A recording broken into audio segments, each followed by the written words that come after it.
예레미야가 밭을 살 때 지불했던 돈이 17세겔이고요.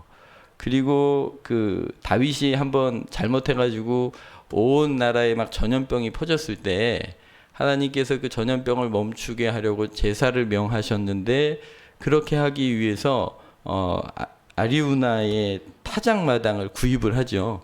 그때 지불한 금액이 50세겔이었습니다. 그러니까 그 왕이 사니까 또 얼마나 후하게 좋겠어요. 뭐 그리고 또 거기서 하나님께 예배를 드리고 이스라엘 백성들을 위하여 기도를 해야 되는 상황이니까 얼마나 후한 값을 쳐줬겠습니까? 그게 50세겔이었거든요. 그런데 지금 다윗하고 아브라함은 1000년 차이가 납니다. 1000년의 시간 차이가 나는데요. 지금 동굴 하나랑 거기 붙어 있는 밭을 사는데 400세겔을 부른 거예요. 1000년 전에. 그러니까 이거는 안 팔겠다는 소리예요. 안 팔겠다는 소리인데, 그냥 안 팔려고 탁 던진 말이었는데 아브라함이 전혀 개의치 않고 그 값을 치르고 이 땅을 사게 됩니다. 도대체 아브라함은 무슨 생각을 가지고 그렇게 큰 대가를 치르고 그 땅을 사게 된 거였을까요? 이런 이제 고민을 하게 되죠. 창세기 15장에 가면 하나님께서 아브라함에게 나타나셔서 두 가지를 약속해 주십니다. 한 가지는 자녀를 약속하셔요. 우리 창세기 15장 4절입니다. 같이 읽을까요? 여호와의 말씀이 그에게 임하여 이르시되 그 사람이 내 상속자가 아니라 내 몸에서 날 자가 내 상속자가 되리라 하시고, 그를 이끌고 밖으로 나아가 이르시되 하늘을 우러러 무뼈를 셀 수 있나 보라. 또 그에게 이르시되 내 자손이 이와 같으리라. 아브라함이 여호와를 믿으니 여호와께서 이를 그의 의로 여기시고, 하나님께서 아브라함을 데리고 바깥으로 나가십니다. 그리고 하늘을 보게 하시는 거죠. 뭐가 보이니? 그러니까 하늘에 막 쏟아질 듯이 떠 있는 별들이 보입니다. 근데 저는 아직 이런 경험이 없어서요. 하늘에 쏟아질 듯한 별을 제가 본 적이 없어요. 그런데 한번 가봐야 될 것 같습니다. 그 사막 가운데서는 그렇게 별이 잘 보인다네요. 그런데 하나님께서 뭐라 그러시냐면 너희 자손이 이와 같을 것이다. 지금 아들도 없는데, 아들도 없고 이미 아내는 뭐 경수가 끊어져 있고 불가능한 상황인데 아들을 주시겠다고 약속을 하신 거예요. 그것도 하늘에 셀 수 없는 별들처럼 너희 자녀들을 많게 하겠다. 여러분들 그런 약속을 탁 들으시면 어떠시겠어요? 생각이 많아지겠죠? 근데 아브라함은 그 자리에서 아멘 했어요. 여기 아브라함이 여호와를 믿으니라고 되어 있는데, 이 믿으니라고 번역된 이 히브리어가 우리 보통 교회에서 아멘 하지요. 그 아멘의 어원이 되는 아만이라는 뜻입니다. 믿습니다. 그런 고백이 되는 거죠. 아브라함이 믿음으로 하나님이 그걸 의로 여기시고 기뻐하셨습니다. 그러니까 뭐 의심의 여지가, 하나님이 딱 말씀하셨는데 그걸 의심의 여지 없이 그냥 아멘하고 받으신 거고, 하나님이 그걸 기쁘시게 여기셨어요.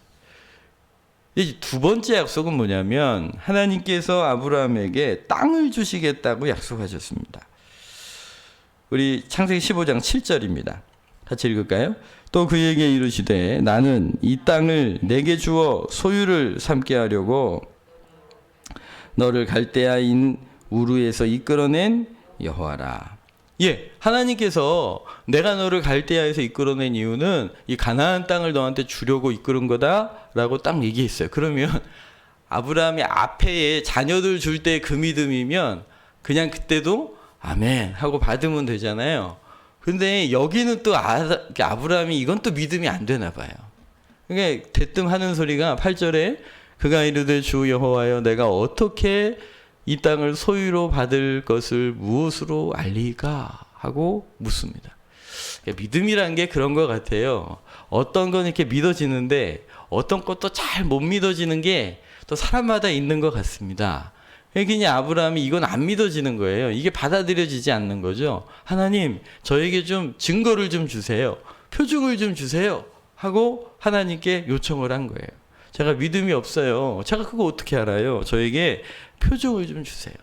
마치 기드온이 전쟁을 나가야 되는데 이게 믿음이 없는 거예요. 그래서 하나님께 표징을 구하죠. 양털로 된 거 밤에 그 광야에 이슬이 많이 맺히는데 다른 데 다 이슬이 맺히고 양털엔 이슬이 안 맺히게 해주세요. 그렇게 해줬어요. 그래도 믿음이 안 생겨요. 다음 날은 양털에만 이슬이 맺히고 다른 데는 이슬이 맺히지 않게 해주세요. 그러니까 믿음이 없으면 어쩔 수 없어요. 이게 믿음이 없는 것보다 정직한 게 훨씬 낫습니다. 하나님께 있는 모습 그대로 하나님께 고백을 한 거죠. 그랬더니 하나님께서 3년 된 숫양 그리고 암양, 암염소 그리고 숫양을 다 가지고 와라. 그리고 반으로 쪼개라. 그걸 세워놔라. 이렇게 명령하십니다. 그리고는요. 우리 17절 말씀에 해가 져서 어두울 때에 연기 나는 화로가 보이며 타는 횃불이 쪼갠 고기 사이로 지나가는 걸 아브라함에게 보게 하세요. 근데 여러분 근동 지방에서는요. 이 계약을 쌍방간에 맺을 때 이런 풍습이 있어요. 예레미야서 34장 18절 보시면 송아지를 둘로 쪼개고 그 두 조각 사이로 지나며 내 앞에서 언약을 맺었으나 이런 말씀이 있습니다. 그러니까 이제 중요한 계약을 맺을 때 재물을 쪼개놓고 그 사이를 두 사람이 함께 통과합니다. 의미는 뭐냐면 둘 중에 하나가 계약을 안 지키면 어떻게 된다고요? 이와 같이 이게 목숨을 건 계약이 되는 거죠. 하나님께서 그렇게 쪼개놔라 해놓고는 원래는 어떻게 해야 되냐면 아브라함과 하나님이 함께 통과해 가셔야 하는 거예요. 그런데 그 사이를 하나님께서 횃불 형상으로 혼자 통과해 가십니다. 이건 무슨 얘기냐면 누가 하시겠다는 거예요? 하나님이 은혜의 계약인 거예요. 아브라함의 반응과 아브라함의 믿음과 전혀 상관없이 하나님이 말씀하셨고 하나님이 계획하셨기 때문에 하나님이 그 일을 이루시겠다고 말씀하고 있는 겁니다. 여러분 아브라함이요. 왜 그렇게 400세겔 다른 땅의 가격에 비해서 얼마나 많은 값에 지불을 하고 그 땅을 샀지 않았습니까? 그런데 그 땅을 사는 믿음이 있었어요. 아브라함이 지금은 그때 15장에서 하나님이 약속하신 대로 이 가나안 전체를 내게 주실 것이다. 원래요, 이 근동 지방에서는 이 매장지는요, 이 땅의 소유권을 가지고 있는 사람이 그 땅에다가 매장지를 만들 수 있습니다. 그러니까 그 땅에 매장지를 두는 건 이 땅 내 땅이다라는 의미가 있는 거예요. 비록 헤브론 지역에 있는 막벨라의 굴과 거기에 속해 있는 밭의 주인인 것으로 햇사람들은 선언했지만 아브라함은 어떤 믿음이었냐면 이 가나안 땅 전체의 소유권이 나에게 있다는 믿음으로 그 막벨라 굴을 산 거예요. 그러니까 그 엄청난 금액을 내고서도 그 땅을 살 수 있었던 거죠. 아브라함에게 그런 믿음이 있었던 거예요. 할렐루야. 그런 믿음의 표징으로 막벨라 굴을 샀던 거죠. 그런데 오늘 야곱이 그 할아버지의 이야기를 마음에 품고 있었던 거예요. 그 믿음을 가지고 있었던 거죠. 하나님께서 아브라함에게 뭐라 그러셨냐면 너희 후손 중에 후손들이 4대가 이 땅을 벗어나서 고난을 당하다가 4대 만에 돌아올 것이다 라고 예언을 하신 걸 야곱이 알고 있었죠. 지금 내가 여기서 숨이 끊어지지만 우리 자녀손들이 이 애굽 땅에서 그렇게 짧은 기간 있지 않을 거란 걸 알고 있었던 거죠. 그리고 그냥 있지 않고 이 땅에서 고난을 만나게 될 것을 알고 있었던 거죠. 꽤 긴 시간들을 그렇게 어려움을 겪고 있는 이 자녀들에게 너희들이 이 땅이 너희의 땅이 아니다. 너희들이 가야 될 곳이 있다. 그 사실을 알게 하려고 아브라함이 믿음으로 취한 이 막벨라 굴에 관하여 자녀들에게 말씀해주고 있는 것이죠. 지금은 요셉이 굉장히 권력을 가지고 있고 부자이고 능력이 있지 않습니까? 여러분, 부자이고 능력을 가지고 있는 사람일지라도 이 땅이 너희 땅이 아니야. 네가 가야 될 곳이 있다고 말씀하고 계시는 것이고, 때로는 지금 고난과 연약한 중에 어려움을 겪고 있는 사람이라도 지금 이 고난이 여기가 끝이 아니다. 너로 하여금 하나님이 소유로 줄 땅을 준비하고 계시다는 또 다른 소망의 메시지이기도 한 것이죠.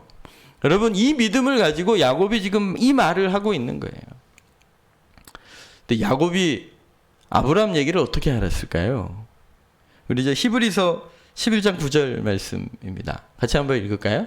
믿음으로 그가 이방의 땅에 있는 것 같이 약속의 땅에 거류하여 동일한 약속을 유업으로 함께 받은 이삭 및 야곱과 더불어 장막에 거하였다는 거예요. 이게 생각해 보시면 여러분 이삭을 몇 세에 낳습니까? 아브라함이 100세에 낳습니다. 그리고 이삭은 야곱을 몇 세에 낳냐면 60세에 낳습니다.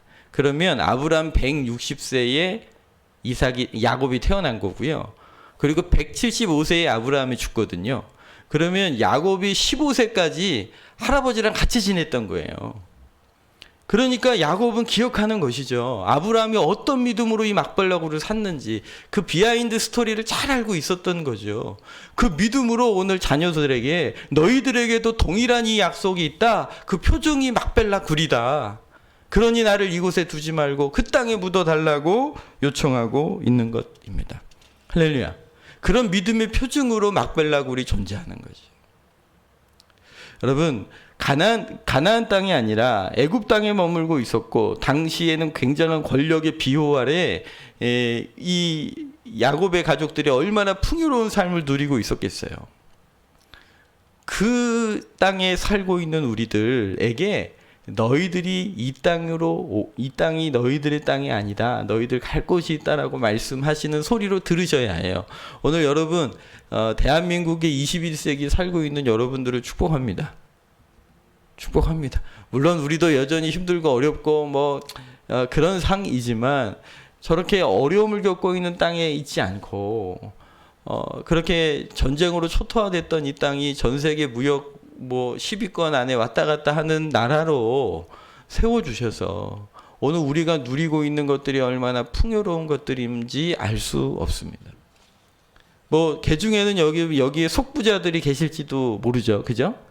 여러분들 제가 모르는 재산들을 다 가지고 계셔서 그게 여름에 어디 그냥 슬쩍 없어지시면 거기 다녀오시고 그런 분들도 계시겠죠.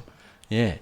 그런데 여러분 이 땅에 여러분들이 크고 귀한 명예와 권력과 힘과 능력을 다 가지고 계실지라도 성경은 우리에게 뭐라고 말씀하시냐면 예수 그리스도를 믿어 하나님의 자녀가 된 사람들은 이 땅의 나그네요 거류자다라고 말씀하세요. 그게 우리의 정체성이에요. 여러분 이 땅의 젊은이들이 원하는 게 뭐냐면요, 더 많이 벌어서 일찍 은퇴하는 거예요. 그렇게 되시기를 축복할까요? 그럼 은퇴하고 뭐 하시려나지? 어쨌든 여러분 오늘 이 땅에 무엇인가를 이루고 성취하기를 위하여 힘을 들여 싸우고 살아갑니다만 저도 어렸을 때 땅 따먹기 잘했거든요. 땅 따먹기 혹시 해보셨나요?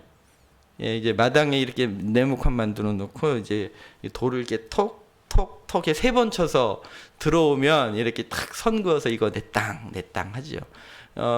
옆에 친구가 이렇게 부딪히면 지는 거예요. 그래서 그 땅도 내가 먹어요. 그렇게 해서 많이 따놨어요. 많이 따도요, 뒤에서 엄마가 밥 먹어라 그러면 그 땅 다 냅두고 가야 돼요. 오늘 하나님께서 우리에게 주시는 정체성이에요. 나그네요 거류자로 오늘 이 땅에 존재하고 있다는 사실을 기억하시기를 축복합니다. 우리 히브리서 말씀 먼저 읽을까요? 히브리서 11장 13절입니다.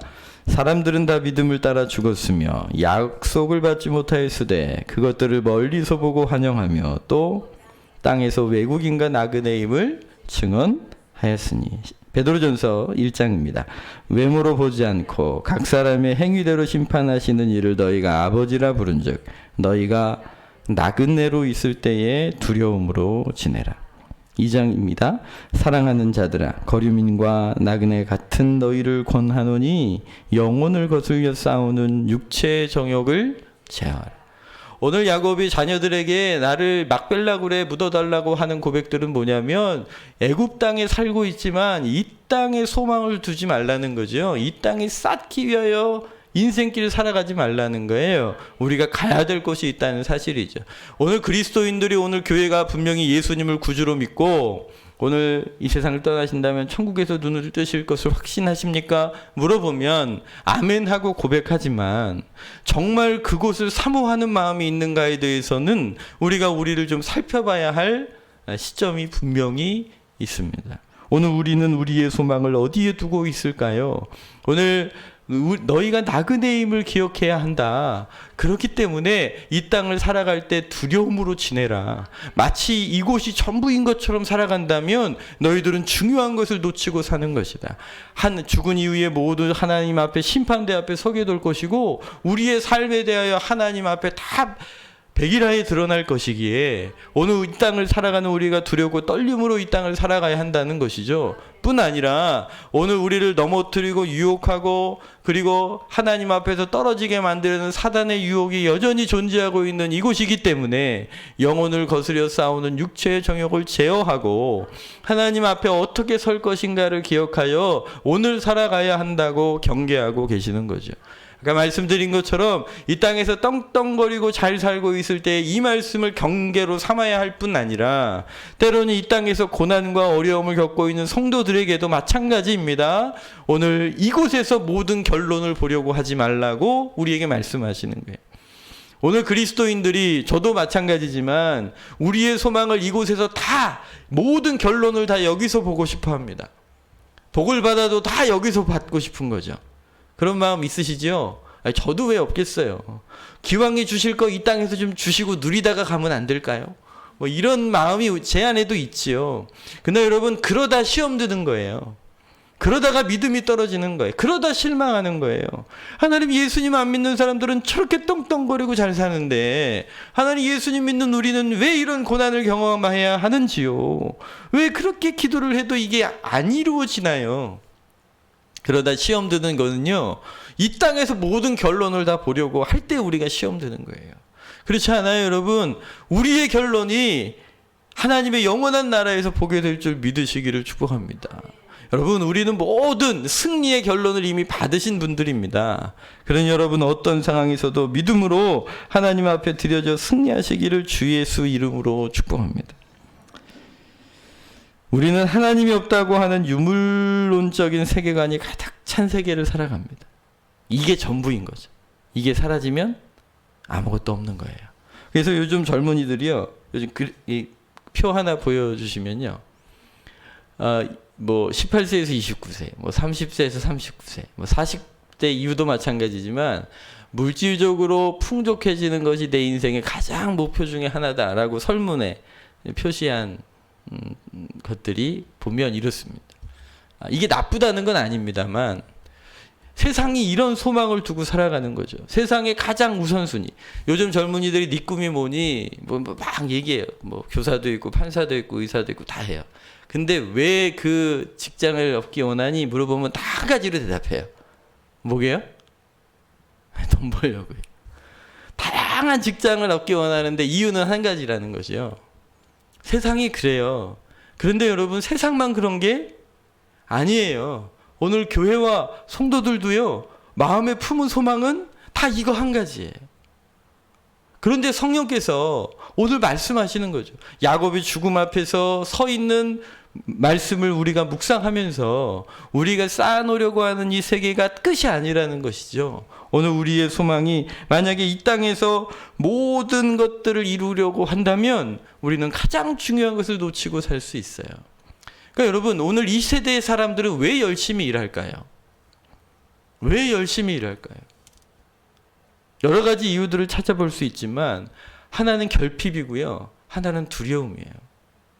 창세기 3장에 아담이 범죄한 후에 땅이 저주를 받아서 엉겅퀴를 나게 되었고 수고를 해도 내가 수고한 만큼의 열매를 누리지 못하게 되었어요. 전에는요 부족하지 않았거든요. 그런데 죄를 진 인생은요 어딘가부터인가 결핍을 경험하기 시작을 해요. 그리고 두려움이 우리에게 엄습하는 거죠.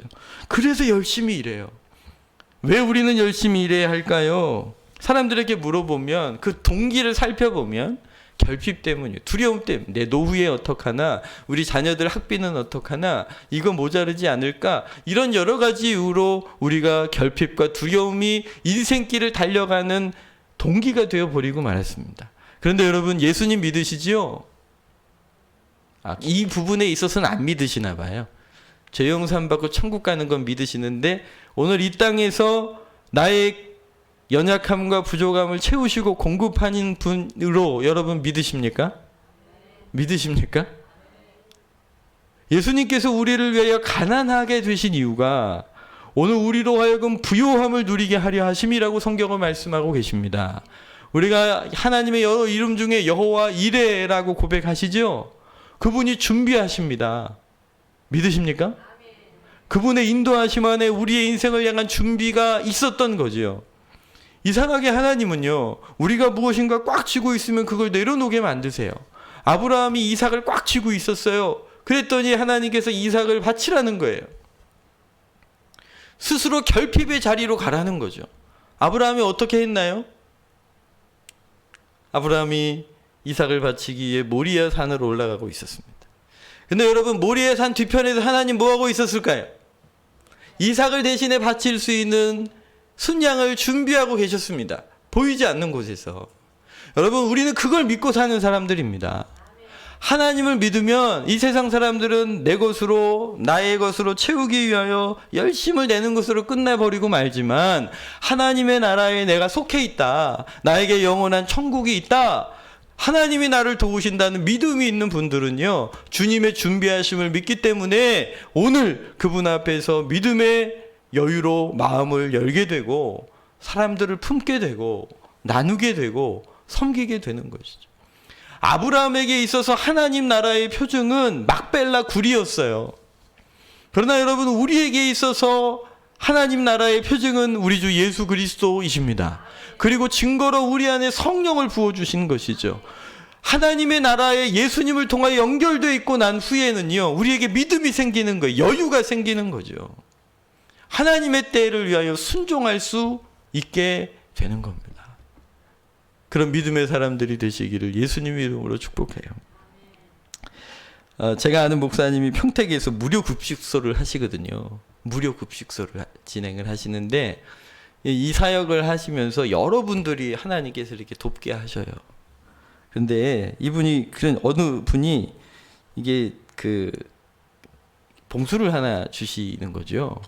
근데 그 봉투 안에 뭐가 들었냐면 문화누리 카드가 들어 있었어요. 이게 뭐냐면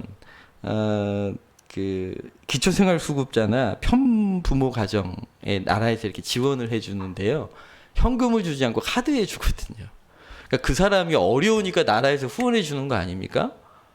그런데 누가 이 카드를 들고 온 거예요.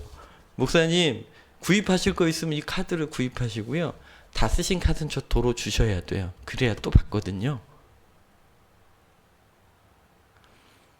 아니, 내 것 채우기도 모자란 판국인데요, 자기보다 더 어려운 사람을 향해 마음 문을 열 수 있는 마음, 그게 예수 그리스도 안에 내가 거하고 있는 은혜의 자리죠. 저희가 매년 겨울이 다가오면 김장을 합니다. 그런데 작년에 못했습니다. 코로나 때문에.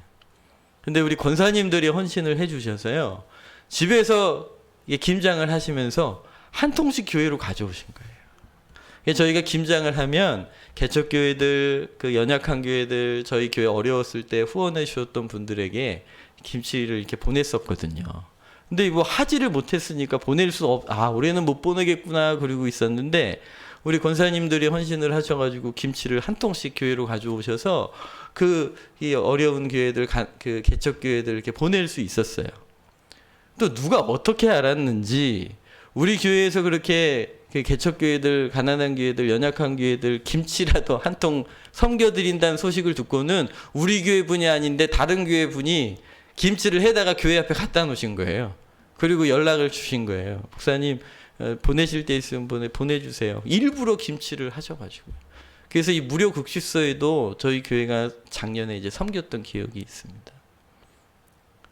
여러분, 예수 그리스도를 통해 하나님과 연결되어 있는 사람들은요, 다르게 삽니다. 그리고요, 다르게 사는 그 삶이 세상에서는 우리가 하나님 나라의 표징이 되는 거예요.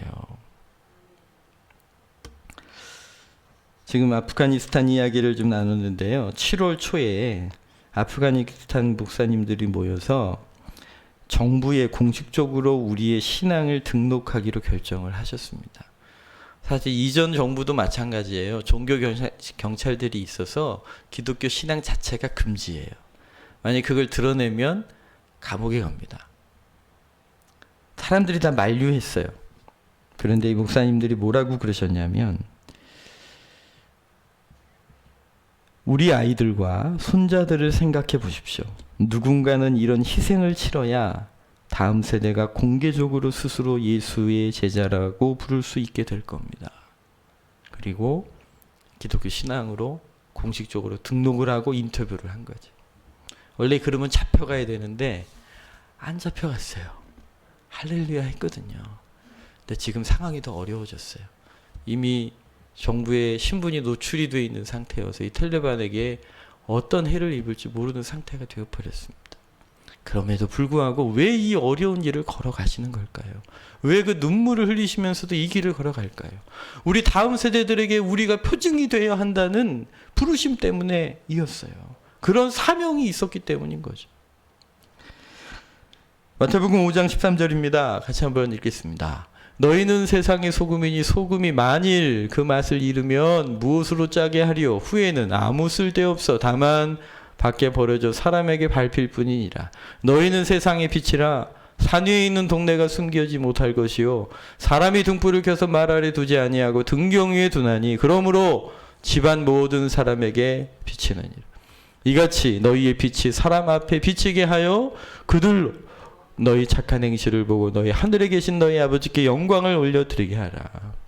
여러분, 막벨라굴은 이스라엘 사람들에게 하나님께서 가나안 땅을 주셨다는 약속의 표징이었습니다. 그 막벨라굴을 통해 하나님과 하나님의 약속을 바라볼 수 있었던 거지요. 우리에게 있어서는 예수 그리스도와 우리에게 주신 성령 하나님께서 그 표징이 되셔서 예수 그리스도를 믿어 하나님의 자녀가 되어 영원한 천국의 소망을 붙들고 이 세상 사람들과 다른 삶을 선택해 갈 수 있는 믿음이 생긴 것입니다. 그러면 여러분, 믿지 않는 사람들에게 누가 표징이 되어야 하겠습니까? 교회가 그 표징이 되어야 하고 우리 성도들이 그 표징이 되어야 하는 거죠. 아, 저 사람 보니까 하나님 계신 것 같아. 아, 저 사람 보니까 하나님 나라가 있는 것 같아. 그런 표징이 되어야 하지 않겠습니까? 그러나 아무나 그 표징이 되는 건 아니에요. 여러분, 마태복음 5장에 지금 이제 5장 13절이지만 앞에 팔복을 말씀하시면서 긍휼히 여기는 자가 긍휼히 여김을 입게 될 것이다. 그리고 화평케 하는 자가 하나님의 자녀가로 일컬음을 될 것이다 라고 말씀하셨어요. 왜 성령께서 용서해라, 사랑하라, 용납하라, 섬기라 하시겠습니까?